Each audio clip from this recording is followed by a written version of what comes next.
Kia ora koutou katoa, it's Mrs. Goodson here, and this video is about properties of ionic compounds. I'm going to break up this PowerPoint into two videos. And this first video is going to cover melting and boiling points, electrical conductivity, and hardness and brittleness. So just a reminder what ionic compounds are. Ionic compounds, the particles are ions. The bonding is ionic. And the ionic bonding means that the particles are held together with strong electrostatic forces of attraction between positively and negatively charged ions. And in the solid, the ions are held together in a 3D lattice with a regular arrangement. That means a lattice means a regular arrangement. So there's the positive ions, like the sodium and the chloride ions in sodium chloride. And there's a 3D picture of what the ions look like in a crystal.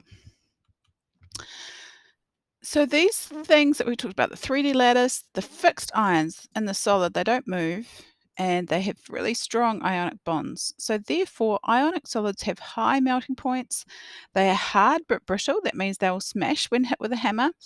They dissolve in water to create solutions, and they do not conduct electricity when solid, but they do conduct electricity when they're in a solution or when they're molten, which means they've melted.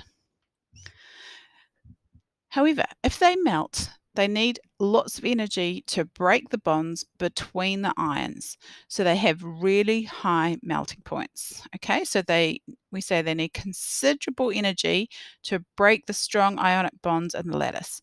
For example, magnesium oxide has a melting point of 2,852 degrees centigrade, and it's used in furnaces like this big industrial furnace around the outside because it's not going to melt.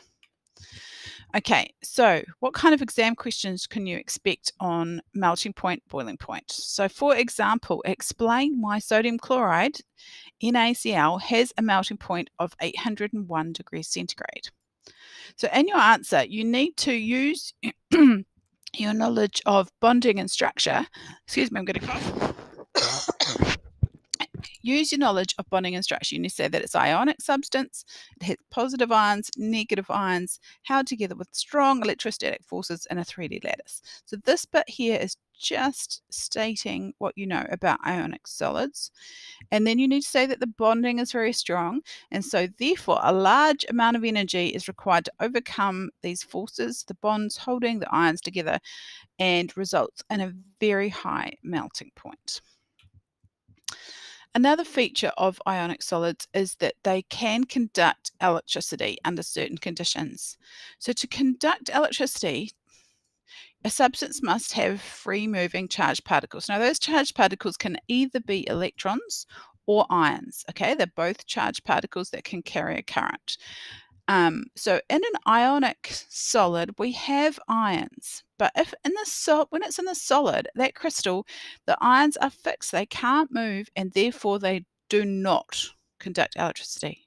So ionic solids, when they're solids, cannot conduct electricity. However, if we melt the solid, and we know that we need a very high energy, very high temperature, but if we can melt them, then the ions can move, and therefore, in that situation, they are going to conduct electricity. Another example when the ions can move, if you have a solution like in this picture over here, you've got positive and negative ions surrounded by the water solvent, and so the ions can move, and therefore you can create a current in that solution, and so dissolved ionic compounds are also good conductors. So here's an example of an exam question that you might get. So zinc chloride will not conduct electricity when solid, but will conduct when molten. So justify this statement in terms of the particles, the structure, and bonding for the substance. So justify means you have to give the reasons. So electricals, this part here, you're just stating what you need for electrical conductivity. You need the presence of charged particles that are free to move. Now remember, that can be electrons or it could be ions. So zinc chloride is an ionic compound that cannot conduct electricity when solid because, all right, important use of the word because to give the reason, the ions are fixed in place in a 3D lattice structure and are unable to move. When molten, the ionic bonds between the ions break, so the ions are free to move in the molten liquid. Therefore, with ions free to move, zinc chloride can then conduct electricity. Ionic solids are hard and brittle. So they're hard, so then hard crystals, but they're brittle means that if you hit them with an external force like a hammer, then you disturb the lattice, and then the like particles, like ions with the same charge are going to line up, and that's going to be where the crystal cracks, because these like ions are going to repel each other.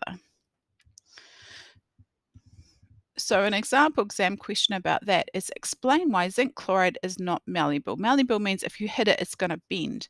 But if you hit a crystal, it's going to shatter, and so that's why it's brittle. So you just again say that this first part of when you answer exam question, you state what you know about ionic solids. It's a regular array of zinc and chloride ions held together by ionic bonds in a 3D lattice. Then you say it's not malleable because, again, that use of the word because, if pressure is applied to an ionic lattice, it forces ions with the same charge next to each other. They repel each other and break the structure. Zinc chloride is therefore brittle. So in this first video about ionic solids and the properties of ionic solids, we've talked about how they can conduct electricity under certain conditions. They have high melting points and they're hard and brittle. In the next part of the video, we're going to talk about why ionic compounds dissolve.